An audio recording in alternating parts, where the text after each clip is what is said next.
आज चाहिँ स्कुल पनि छुट्टी छ तर कहीँ जाने भन्ने चाहिँ प्लान थिएन, लास्ट मिनटमा प्लान भयो। अनि त्यही भएर मैले चाहिँ रिभनलाई हतार रेडी बनाएर हुन्छ नि रेडी बनाइदिएको थिएँ भनौँ न।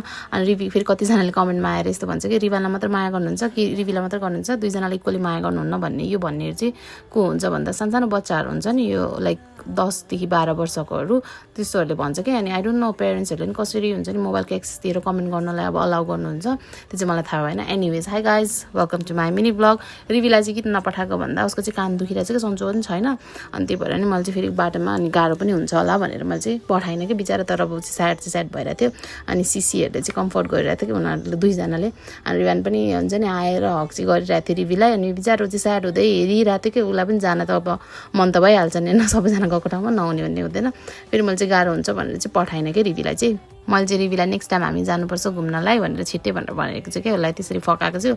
तर ऊ त्यही पनि स्याड हुँदै हेर्न चाहिँ हेरिरहेको छ बिचरा, बाई गरिरहेछ। अनि नेक्स्ट टाइम चाहिँ म भाटबेटिन लगेर नि यति धेरै सपिङ गराइदिन्छु भनेर भनेको छु। अनि त्यही भएर चाहिँ ह्याप्पी हुँदै अनि मसँग आएको छ। Thanks for watching guys, by.